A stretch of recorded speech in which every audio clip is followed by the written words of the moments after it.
আজকে চলে আসলাম খিচুড়ি রান্না করতে। তো এখানে আমি ফার্স্টে পোলাও চাল নিয়ে নিলাম 1 বাটা।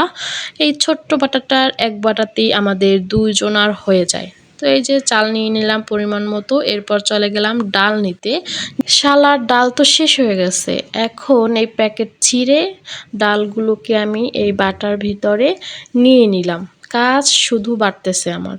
যাই হোক, ডালগুলো আমি ঢেলে নিলাম। এরপরে পরিমাণ মতো এই যে চালের উপর ডাল দিয়ে দিলাম, আর একটু দেই। এরপরে চলে গেলাম মুগ ডাল আনতে। তো আমি সবসময় ডালের ভিতরে 3-4টা করে শুকনো মরিচ রেখে দেই, এতে আর পোকা ধরে না। এই যে ডাল দিয়ে দিলাম, 2 পদের ডাল ইউজ করেছি এখানে। এখন এটাকে সুন্দর করে আমি ধুয়ে নিয়ে আসবো। এই যে পানি ছেড়ে ধুয়ে নিচ্ছি। কি অবস্থা দেখেছেন? এর ভিতরে কত ময়লা, এগুলোকে সুন্দর করে কচলিয়ে ভালোভাবে ধুয়ে নিতে হবে। এরপরে আমি চলে আসলাম রান্না করতে। ফার্স্টে প্যান গরম দিয়ে তেল দিয়ে দিলাম, এরপরে দিয়ে দিলাম 3টা এলাচ, দারুচিনি। এটাকে ভেজে আমি এখন দিয়ে দিচ্ছি রসুন কুচি। রসুন কুচিটা কিছুক্ষণ একটু ভেজে নিব, ভেজে নিলে ঘ্রাণটা একটু সুন্দর হয়। এরপরে পেঁয়াজ কুচিগুলো দিয়ে দিলাম। এখন এটাকে ভালো করে ভেজে নিয়ে এর ভিতরে দিয়ে দিলাম হলুদের গুঁড়া। এখন এটাকে একটু ভেজে নিব।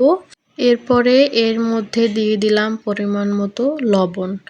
এখন এটা কিছুক্ষণ ভেজে নিয়ে এর ভিতরে চাল ডালগুলো দিয়ে দিচ্ছি। চাল ডালগুলো ধুয়ে একটা ঝাড়জিতে রেখে দিলে পানিটা ঝরে যেত, তো আমি আর রাখিনি, এভাবেই দিয়ে দিলাম। এখন এটাকে ভালো করে কষিয়ে নিতে হবে। যখন দেখব সুন্দর ঘ্রাণ বের হইছে তখন আমি পানি দিয়ে দিব। তো এখন এটাকে সুন্দর করে কষিয়ে নিচ্ছি গাইস। এখন মনে পড়লো কাঁচামরিচের কথা।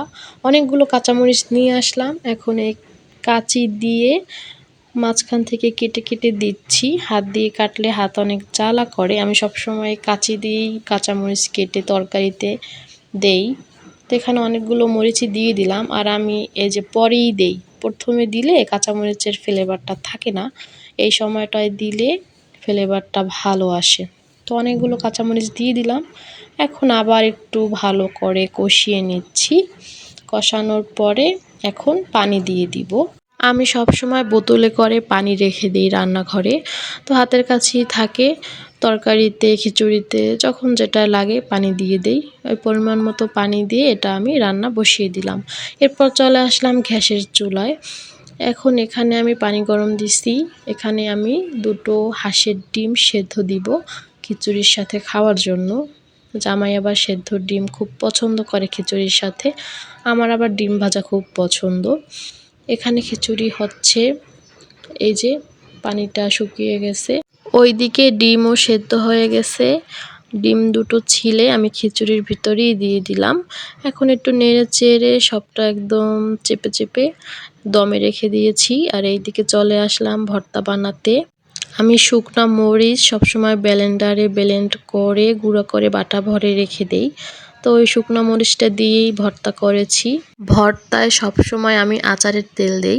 হাতের অবস্থা পুরো 12টা বেজে গেছে, হাত অনেক জ্বালা করবে।